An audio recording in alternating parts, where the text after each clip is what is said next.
Hi guys, so today sina-charge natin yung VinFast DF3 natin. Hindi siya drained totally. Nasa 80% siya kanina. I-charge natin siya for 1 hour and 30 kanina siya nung nag-start. May nagtatanong kasi kay Mrs. sa TikTok kung kaya ba daw umakyat nitong VinFast DF3 sa Tagaytay. Sige, try natin. Patapusin lang natin mag-charge to. Then let's go. Okay guys, holiday bukas. Galing tayong shop. Ngayon si Mrs. Kasama natin si Mrs. Alam na natin ang ibig sabihin nun. Nakangiti. Maggagala tayo guys. Kaya natin full charge yung VinFast. Humahamon kay Mrs. Kung kaya ba daw? No naman, asking. Asking lang. Yeah. Na ano daw, it can go up Tagaytay or Baguio. Baguio parang hindi. Parang Tagaytay kaya. Sige, try natin guys. Let's go. Update guys, nasa MCX na kami.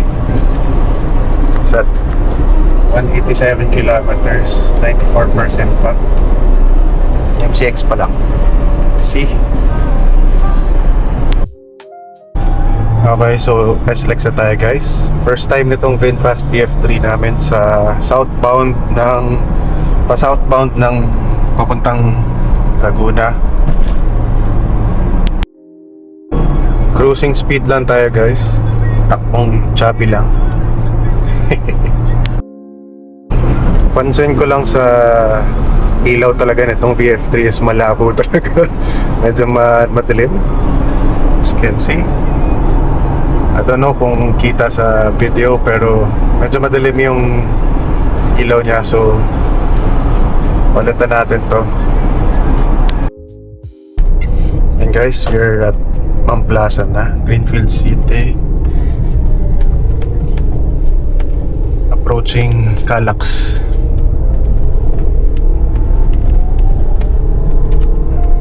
Nag-regenerate actually yung range niya. Kanina nasa 180 na lang yun.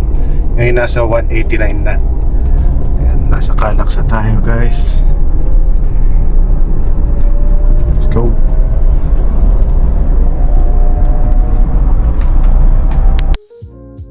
Cruising speed lang tayo guys, mga 70 to 80 lang. We're still here at Calax.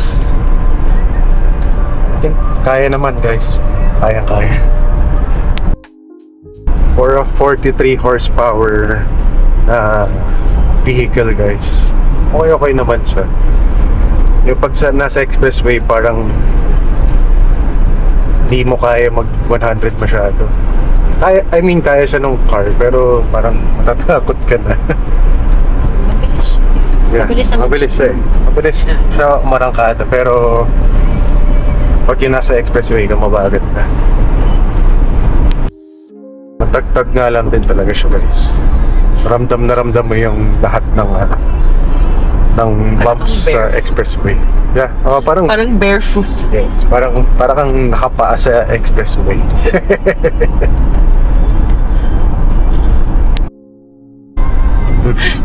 Pakiramdam parang you're one with the expressway. Parang every time na nakasakay, parang it feels like ang nipis lang nung kaha. yeah. Like siguro kung may babaril sa akin dito ng pellet gun tatagos. Joke lang. Joke lang. Di naman. But it's very, parang gano'n yung pakiramdam, very light. Lightweight siya guys. Ay, ang dami nag-overtake sa amin. Kasi 70 to 80 lang talaga yung speed namin eh. Baka ayaw mo lang bilisan. Okay na yan. After that, parang, Siguro hindi lang nga tayo sanay kasi yeah, we're used to big cars. Chunky. Right? So parang makakapal yung door. Yes, makapal yung doors. Like yung FJ, yung Everest, yung BT50. Lahat makapal yung kaha nun eh. So, Di lang sa nakakapanibago lang. parang you're one with nature. One with nature. Parang kang outdoor pero nasa coach. Alam mo Yes. yun, ganun yung pakiramdam ko always. Like I feel like para lang ako naglalakad. Correct. Or, I don't know, ganun. Okay, so nag-exit tayo ng Santa Rosa, exit sa Calax, guys. Kasi papunta kaming Marsha Adams Restaurant. Is it still open? Yeah, until 10 yung Marsha Adams. Based kay Waze, darating kami doon ng 8:25. It's not. 26 kilometers pa, 40 minutes away. So how many kilometers in total from our house to I'm guessing around 30 plus. Total? No, mga 46. Chinek mo, di ba? Did you check it kanina? So, Parang 56, 40 plus. ayan. We are So, at kaya. 31 kilometers na. 155 kilometers range pa. At 81% battery percentage. Okay. And guys, medyo pa uphill na tayo. Nasa may silang na tayo actually. Silang Tagaytay Road na tayo.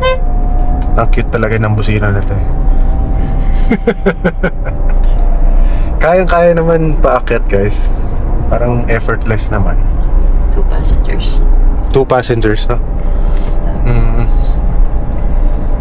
Parang di kaya pag meron po. Hindi na kaya siguro pag... Unless siguro maliit na bata. Mga bata na maliit na bata lang. Yep. And probably just one. Isang batang hindi malusog. Grabe ka naman. Pwede naman yung malusog.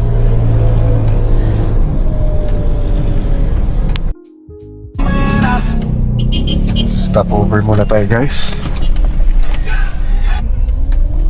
Kasi gusto bumili ni Macy's ng mga kut-kuting. Teka lang yung ice ko. May okay pa? Wala po mga bukas na po siguro ang deliver. Yung namin ba?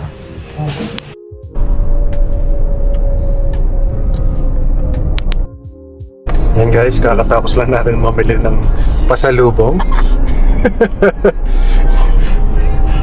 Ano pa rin naman, we're still on track.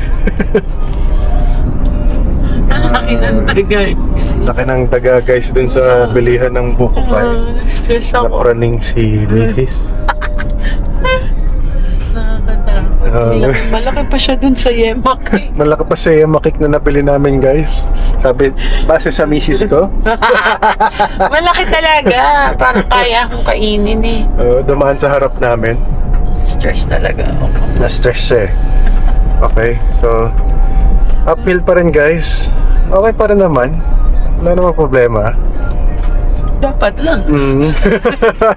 Pucha, kung may problema. Mahirap na may magka-problema guys. One month pa lang to. Dapat siya walang problema. Dadasal na tayo guys. 111 kilometers guys. Yung range 72%. Tapos 26 minutes to go. 17 kilometers. Angel Fields na guys. Lapit na. Overtake na natin ng Dios. Kayang-kaya. Maning-mani guys. Lapit na tayo guys. Okay, bahay Pastulan na guys. Lapit na tayo sa Tagaytay. Lapit na tayo. Tagaytay na guys. Tagaytay City. Ayan yung mga prutas. Nadi-distract na ako. Ayan, na-distract ulit si Mrs. Sa prutas. Nadi-distract na ako. Gusto mong bumili ng prutas si Mrs. Para nasa Tagaytay na tayo guys. Ano yung longkong? Okay. Sarap. Tagaytay na tayo guys. medyo mission accomplished na. Uwi na lang tayo. So sa mga nagtatanong kung kaya magtagitay ng VinFast BF3, kaya paakyat.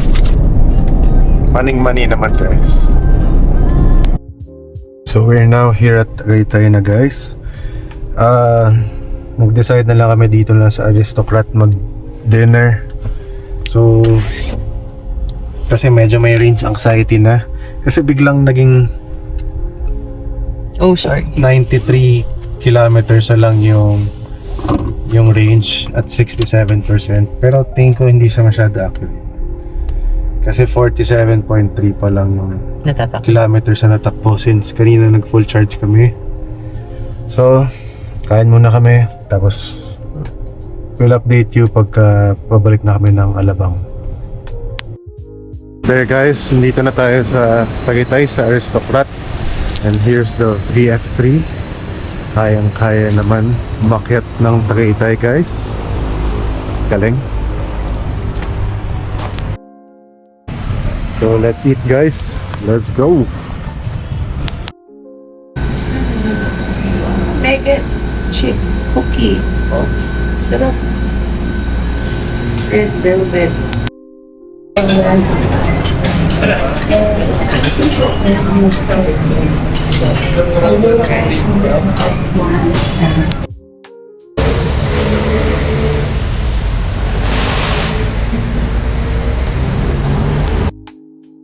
Okay, try natin guys yung sobrang tarik na Starbucks sa Tagaytay. Tingnan natin kung makakaakyat ito mamaya. Guys, yun yung aakitin ng BF3 mamaya. Tingnan natin. Good luck. Okay, kape tayo guys. Dito tayo sa Starbucks ngayon. Sa BF3 and the Macy's. Ayan yung ramp na akitin later. Tingnan natin. I think kaya naman kasi yung torque naman nitong BF3 is relatively high.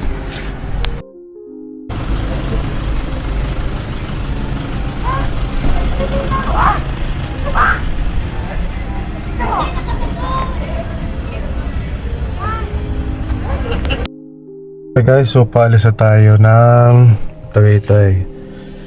Going back to Alabang na. Currently nasa 130 kilometers, 64% battery, 54 kilometers ay natakbo. Okay, so let's go. Kinakabahan ako pero na-excite ako. Gusto kong makita kung kaya. And, go na daw, go. Go. Okay, let's go.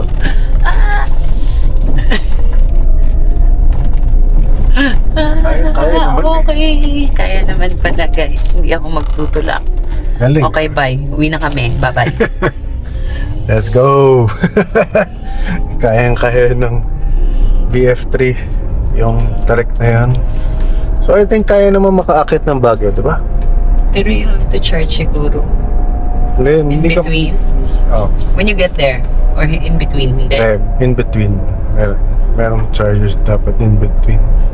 Parang tagal na. Okay guys, pababa na tayo ng Tagaytay. Yeah. Ano yun? Bakit? Bakit gano'n? Bakit gano'n yung pag-chill? Chill lang, chill. Ayan guys, butas ulit si Macy's. Distracted lagi. Kaya Ayan, bababa na yung ano. nasusulit. Oo nga. Joke lang. Okay pa yan. We're good. Ay, Ayan guys, puro pa downhill na tayo. Going back to Alabang. So far, okay naman. Nagre-regenerate yung mileage, yung kilometers na pwedeng kayang takbuhin. Kasi siguro dahil pababa siya. Okay, so update lang guys. Ito na kami sa yun ang SM Nuvali. ginagawang SM Nuvali. Pakaliwa na ng Calax. Ayan na yung entry ng Calax. So far, umalis kami ng Tagaytay. Nasa 122 na lang siya. 122 na lang yung kilometers. And 60 ganun pa rin yung 64. nag-regenerate siya ng actually. Kasi siguro Walang ginalaw. pa-downhill siya. Wala siyang ginalaw actually. Actually, nag-increase pa nga ng range. Galing. So, ito na, pakalak sa kami. Let's see, pagdating natin ng SLEX.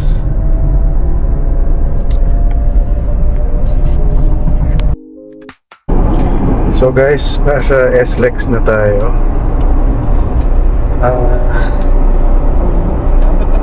Abot tayo guys. Look, 136 kilometers pa yung kaya range at 59% battery percentage. 82 kilometers ay natakbo natin. Asa may ibang pleasant area na tayo, malapit na rin Alabang. Okay, so I guess success. Saan yung charging station dito? Guys, dami na nag-order ng electric. Puro BYD. Puro BYD guys. Ayan yung Seagull. Pink ba? Seagull, yung pick up ng BYD. Yeah, hindi, yung parang beige siya. Cute. Southwoods na guys. Feeling ko guys, pagka if you're like living in Manila or Quezon City, kaya pa eh. From Quezon City to Tagaytay or Manila area or Makati, kayang-kaya pa eh. Kasi nasa Alabang na kami. 121 kilometers pa yung range. 54% pa lang. Kabalik na kami ng Alabang. Galing. Ano ba? Video ka? Okay guys, so Focus pa kaya yung ice cream na masarap? yung try natin. Hindi yung Saan? sino yung Pedro? Sige. Ano na? Wait. 10:30 na yun.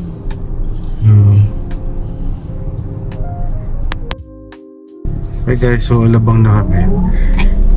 Success Ano yung... ko picture? Ano? Okay. Go, proceed. Kala ko picture. Sorry. Oh my God. Dito kami sa may Molito. Started yung trip. 120 kilometers pa yung reach. 52%.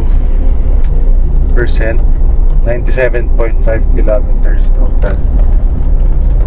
Zenero ko yan. Pag-alis namin ng bahay. Trip A.